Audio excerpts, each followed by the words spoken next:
welcome to Yappology. My name is Lenny Waygood. I am your professor. Class is in session.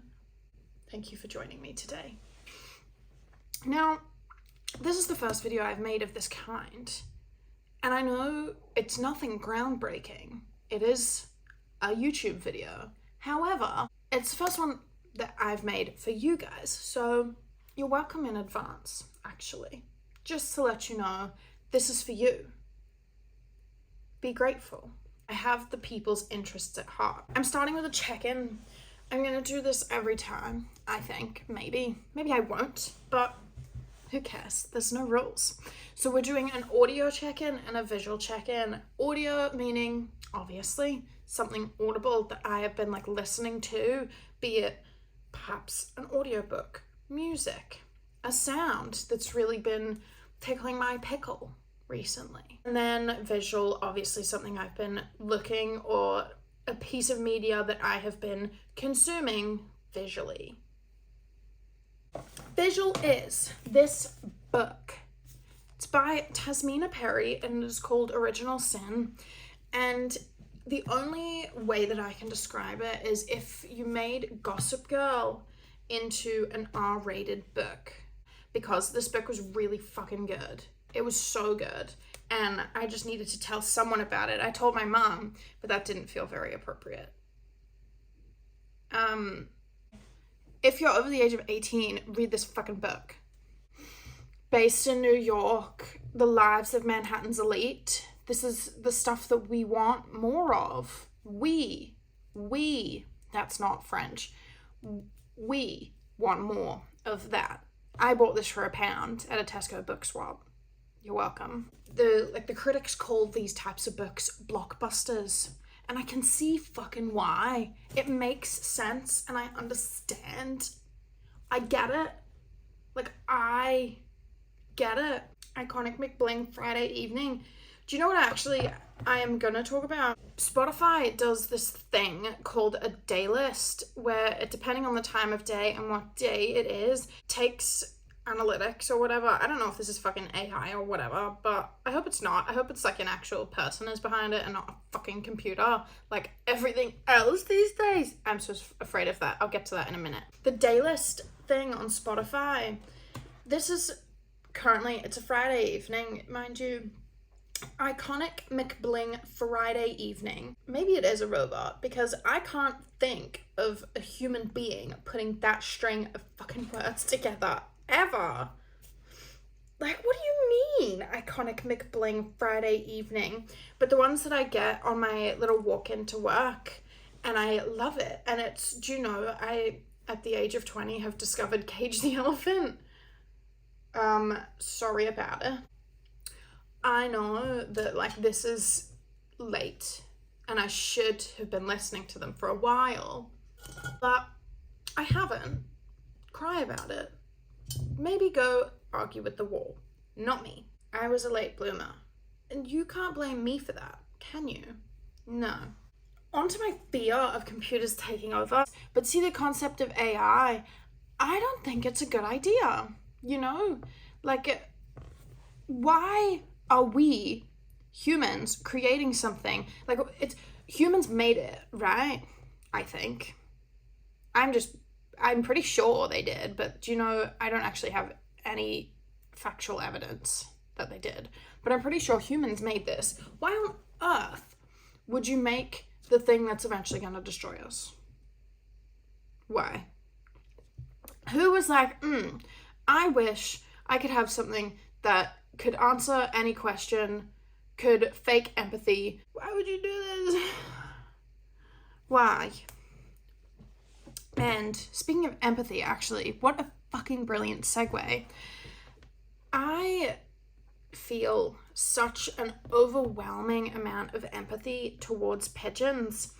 And I don't know if this is normal, the way that I feel, but I just think about, see, when you're walking along a path, consider the size of a pigeon to the size of a human, right? That is huge. We are giants to them, and they are on the floor. Yes, they can fly, but to put myself in the pigeon's shoes, I would be so afraid every single day of just being on a footpath because, like, they need food, foraging for my lunch, and then clump, clump, clump, a giant right there. What the fuck? Like, what the fuck? I think about this a lot. Actually, like, multiple times a day, this crosses my mind about the fact that if I were a pigeon, I would be so afraid of everything. Perhaps it's good that I'm not a pigeon, but sometimes we can't help these things. Do you know, I came home from work today actually really fucking depressed, and I don't know why, right? Like, was fine the whole entire day. I was gonna make a cup of tea and I've forgotten. Anyway, I was fine the whole entire day today. And then I stepped out of work and I started walking to the bus stop, and I was just like, this like wave of sadness, and I was like, I'm so sad right now. I think the thing that was immediately popping into my head, I was like, well, Denny, it's because you don't have any friends and you're not going out to a pub this evening. It's a Friday night, and what are you gonna do? You're gonna film a video and you're gonna do self-care and then sit on the couch and watch something deliciously enticing. I don't know what it's gonna be yet. Probably. Actually, do you know what I've been loving? Minecraft YouTube. I fucking love it. But it's got to be from like 10 years ago. Modern, get the fuck out. Don't care about you. I want Stampy Longnose. That, I was being sidetracked. But this is what I kind of reconciled with when I was, like, I started going down that spiral. Like, you have no friends, you're so sad. But it's like, to be honest, I tried to like picture myself going out to a pub right now, and I couldn't think of anything worse, to be honest. Raw, where's my Becky? Why do I sound like that? I think my accent is very indicative of my travels. I'll get to that as well, because that is a whole nother fucking fuck-ass thing that I need to talk about. But I tried to picture myself. I was like, do you know, maybe I could just like go out by myself or meet people, but I'm trying to consider the quality of a friendship that I'm going to make while I'm speaking to someone who's absolutely fucking shit-faced. And I don't think it's going to be that good, do you know? Like, I think I would rather meet people organically during the day when I don't feel like a zombie. And I think that's going to be a bit more of a valuable interaction and relation with someone where I'm speaking to them and I know what I'm saying. I'm not just fucking spitting whatever comes out of my head, which I do normally anyway, but with a degree of decorum and class a little bit, depending on how close we are. But if I've just met someone, I am the most fabulous person to talk to because I won't make you feel awkward. Unless you want to, then you just gotta let me know. On to my accent. Oh my fucking god. I feel like this might be obvious, but I'm not even actively trying to speak like this. I'm actively trying to speak the way that I did before my accent got Belfasted. And I can't. Like, I actually cannot. And I think the problem is, this is what we've brought it down to. We. I think that I still sound Australian, but I speak with the cadence of someone from Belfast because once I got here, people could not understand me. One, they just couldn't understand me. When I was in Scotland, most of my friends were Australian, so I still sounded like me. Then came here. All my Australian friends are, actually they're now all back in Australia. Okay, sue me. I'll get back to Australia soon, I promise. So I still sounded Australian because I was surrounded by Australians. Then come to Belfast, people can't understand me and my Australian accent, and because I'm from Queensland, I have a tendency, I still spoke fast for a Queenslander, but I had a tendency to speak slower than the average bear. And people here speak really fucking fast, and if you don't speak fast, you don't get enough words in, and you're gonna end up losing the argument. And I'm not for losing arguments. Danny doesn't do that. I don't do that. So I had to pick up the pace of the way that I speak. And in doing that, I also picked up the cadence of the way, like the rhythm that people speak with here. And that has now changed my accent.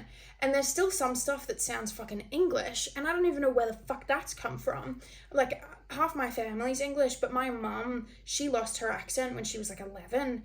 So I only sound English once when I'm around like my extended family because they all have English accents. And it's just like, it's a bit of a head scratcher. Like, I don't understand where like, obviously I can understand I'm surrounded by people from Belfast or Northern Ireland with really thick accents. So naturally, I'm going to pick up a bit of that because I'm a bit of a vocal chameleon. And I feel like my voice is literally just a collection of places I've been and people that I've been around. And then it's just all kind of mushed into one. Like, there's still a good handful of words that I can't say any different, like water, and then anything ending in an ER or just the letter R, because obviously people over here are saying R. That was a lot. One of those suitcases that have like stickers from everywhere it's been, that is the visual representation of my voice. Also, whenever I wear anything with like a black turtleneck, I feel like that girl on TikTok who she does impressions of her German mother. This is how I feel. Do you know another thing that I have learned whilst being over here? People can bring food on planes. Now, this blew my motherfucking mind, okay? I'm being so fucking serious right now. I genuinely, that was so Belfast, I genuinely thought that bringing food on planes was illegal. Like, I thought you just couldn't bring it through security, and then like you could buy food in the airport and take it on the plane. But then in Australia, I have this memory that like someone had like a hot drink and you could not bring it on the plane. So I don't know if this is just an Australia thing and I'm like remembering things from Australia and not knowing that it's like, it's not like this over these parts, over UK, Europe vibes. And remember, I was on the plane and I don't know where I was going. It must have been when I was going to Portugal. I was on this plane and I see like a couple rows over, this woman has packed herself sandwiches on the plane. And I remember my mind being fucking blown. I was like, there is no fucking way. Like, that's illegal. Like, excuse me? That is so not allowed. Like, flight attendants walked past and this woman was just munching away on a fucking sandwich.